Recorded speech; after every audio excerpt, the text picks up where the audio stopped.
le message aux chrétiens qui rateront l'enlèvement. Amen. C'est ça. Le message aux chrétiens qui rateront l'enlèvement.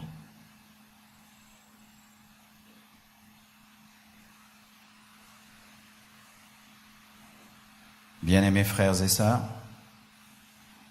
aujourd'hui je vais enseigner. Amen. Ayez votre Bible toujours ouverte. Et ce doit être votre habitude quand vous venez à l'église de suivre la prédication avec vos Bibles. Et ne pas venir écouter la parole assis, ne vérifiant jamais dans ta Bible ce qu'on enseigne, ce qu'on prêche. C'est une mauvaise manière de suivre une prédication. C'est quoi l'enlèvement? Je dois expliquer cela parce que beaucoup de chrétiens ici sont des nouveaux. Beaucoup se sont convertis en janvier, d'autres en février. Il y a eu plus de 1000 conversions de janvier jusqu'en février par les statistiques que nous donne le département. Et frères et sœurs, c'est sûr qu'il y a des gens qui entendent parler de l'enlèvement, mais qui ne savent pas ce que c'est. Prenez 1 Thessaloniciens 5, verset 2. 1 Thessaloniciens 5, verset 2. La Bible dit, « Car vous savez bien, vous-même, que le jour du Seigneur viendra comme un voleur dans la nuit. » Le jour du Seigneur viendra comme un voleur dans la nuit. L'enlèvement, c'est la venue de Jésus-Christ comme un voleur. Pourquoi on dit voleur? Parce que le voleur ne prévient pas. Pourquoi on dit voleur? Parce que le voleur surprend. Parce que le voleur vient dans un état de surprise, il nous trouve. C'est la venue de Jésus-Christ sans prévenir. Ce qui fait que beaucoup seront surpris comme le vol nous surprend. C'est aussi la venue de Jésus comme un époux. Parce qu'il est venu comme un agneau mourir à la croix. Mais après sa mort et sa résurrection, il est allé préparer une place à ceux qui ont cru en lui, qu'on appelle l'Église, qui ont reçu le Saint-Esprit. Et il reviendra prendre son Église, son épouse, dans le secret, sans prévenir personne. Ce qui fait qu'aucun prophète ne peut prophétiser sur le jour et l'heure de l'enlèvement. Il prendra les vrais chrétiens, ceux qui ont cru en lui et qui marchent comme lui, ceux qui ont cru en lui et qui marchent comme lui. Il prendra les vrais disciples qui sont comme leur maître. Alléluia. Et j'aimerais vous expliquer une chose, car beaucoup pensent que l'enlèvement, c'est la fin du monde. L'enlèvement, ce n'est pas la fin du monde. Le monde va continuer après l'enlèvement. C'est pourquoi je prêche ce message pour ceux qui vont rester après l'enlèvement. Amen. Pour que vous sachiez comment vous comporter. Et je suis sérieux. Je ne suis pas venu me moquer. Et je dis à tous les chrétiens qui rateront l'enlèvement, suivez cette vidéo et vous saurez comment vous comporter si vous ratez l'enlèvement, parce que la Bible en parle. C'est rare qu'on vienne vous dire cela. On dit tu dois être enlevé. Et c'est ça le plan de Dieu. Mais il y a des gens qui ne prennent pas au sérieux et qui restent. Qu'est-ce que la Bible leur dit? Parce que l'enlèvement n'est pas la fin du monde. Avant, nous croyons que après l'enlèvement, c'est la fin du monde. La vie va continuer. Voici les choses qui vont arriver après l'enlèvement. Comme ce sera une surprise, et comme Jésus-Christ prendra ses vrais disciples et ses vrais enfants, voici les choses qui vont arriver le jour de l'enlèvement et après l'enlèvement. il y aura beaucoup de pleurs sur la terre parce que beaucoup de familles vont perdre des membres des familles. Il y aura sur la terre les orphelins de l'enlèvement. C'est-à-dire que l'enlèvement leur a pris leur père, leur a pris leur mère. Il y aura des veuves de l'enlèvement parce que l'enlèvement a pris son mari, des veufs de l'enlèvement parce que l'enlèvement a pris la femme. Il y aura des accidents d'avion, des accidents de voiture, des accidents même médicaux, car certains seront en train d'être opérés par des médecins chrétiens qui seront enlevés et ils seront sous anesthésie et resteront là. Il y aura des accidents de circulation, car les chauffeurs chrétiens disparaîtront et leur voiture va continuer et beaucoup de gens vont mourir. Le jour de l'enlèvement, il y aura beaucoup de morts sur la terre. Beaucoup. Ouais.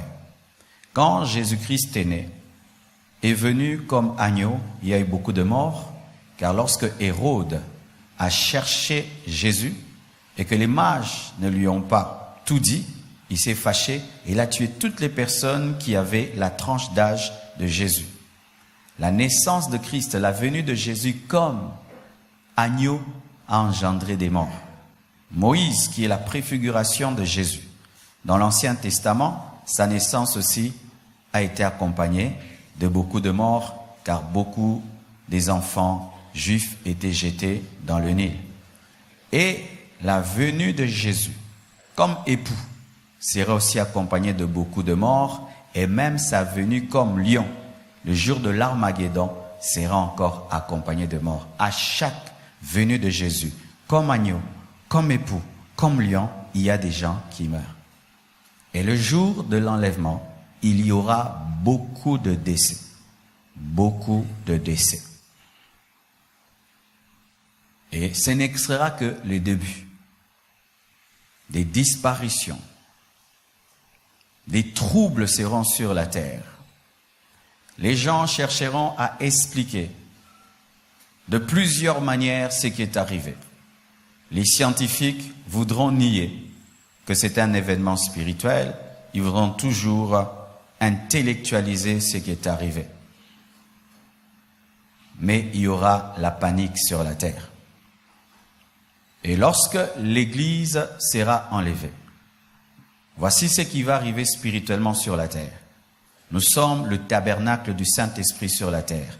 Le Saint-Esprit œuvre sur la terre au travers de l'Église, ce qui fait que l'enlèvement de l'Église va faire que la puissance de Satan va travailler librement, car notre présence sur la terre dérange sérieusement la croissance du péché, de l'iniquité, car nous sommes le sel de la terre, la lumière du monde, et lorsque nous serons enlevés sur la terre, les puissants de ténèbres vont agir alors de manière brutale.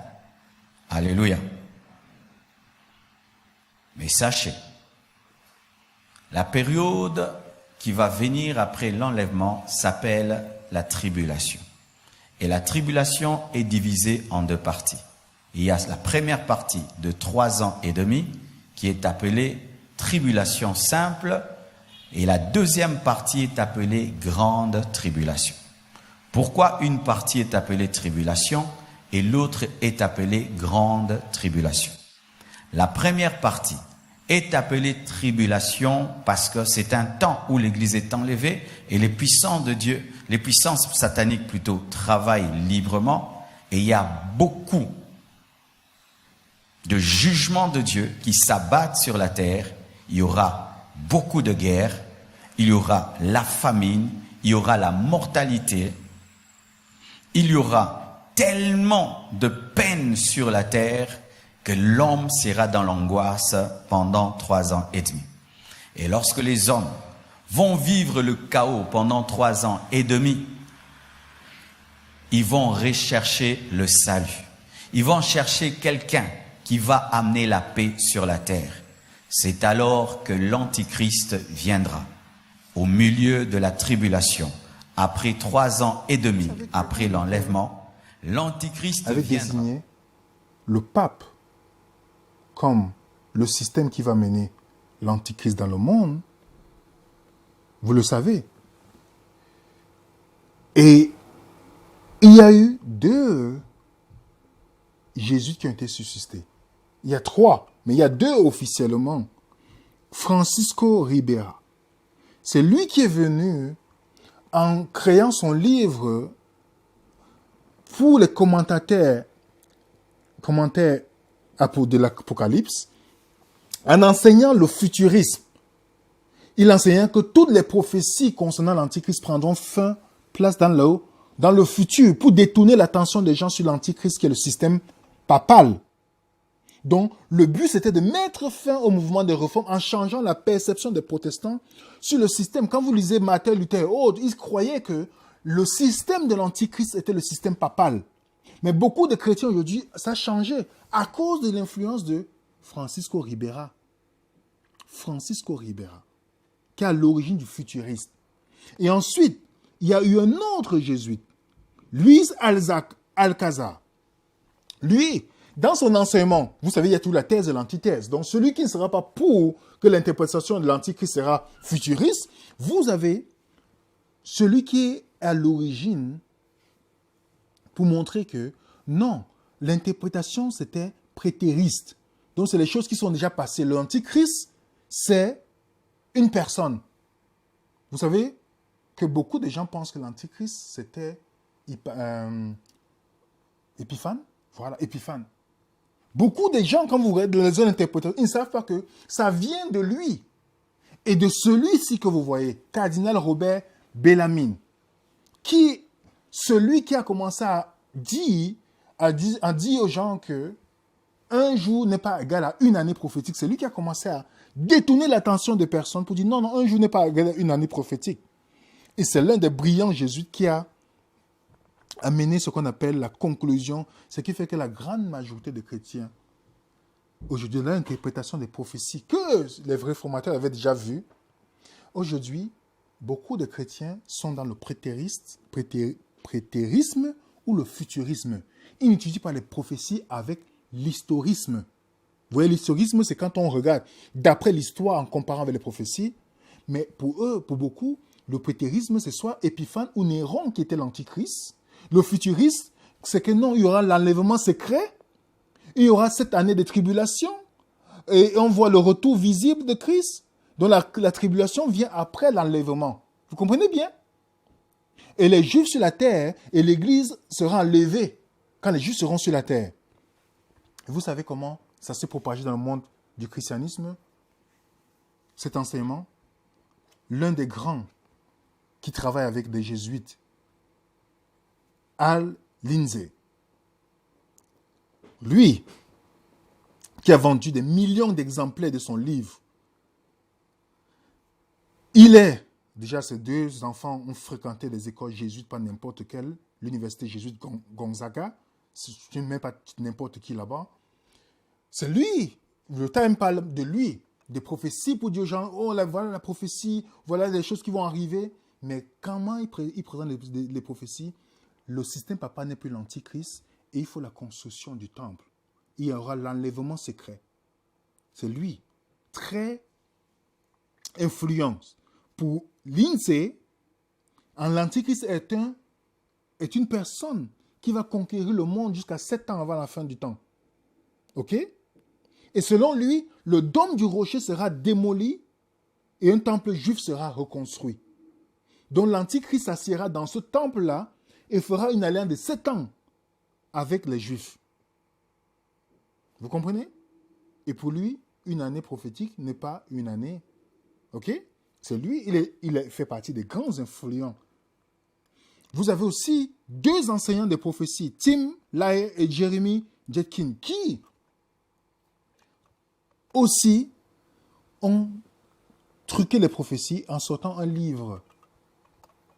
Ils sont invités dans les tableaux de télévision. Les livres qui ont marqué l'histoire du christianisme, dont Hollywood a tourné des films, c'est le film Les Rescapés, Left Behind. Vous savez, le film qui fait la promotion de l'enlèvement secret. Imaginez qui était derrière, les jésuites. Et c'est l'enseignement qui a été promulgué par Hollywood, où on dit que ceux qui seront laissés, c'est ceux qui seront perdus, ceux qui seront pris donc par l'enlèvement secret, c'est ceux qui seront sauvés. Vous voyez, ils ont pris Matthieu 24 et tourné en disant que non, ceux qui seront enlevés, l'enlèvement va se passer avant la tribulation. Donc, les chrétiens ne vont pas passer par le temps difficile. Est-ce que vous avez vu ça dans la Bible? Non. Combien de chrétiens croient? Combien de chrétiens sincères dans le monde, je ne juge personne, croient à l'enlèvement secret? Vous avez Rick Warren, qui est un grand promoteur justement de cette pensée. Rick Warren, qui a écrit ce livre que vous connaissez, lui aussi. Vous avez T.D. Jakes, qu'on considère comme le prochain Billy Graham. Vous avez Joyce Meyer. Vous avez Joel Osteen. Joel Osteen récemment qui a rencontré le pape aussi, comme tous les autres. Voilà ce qu'il déclarait par exemple.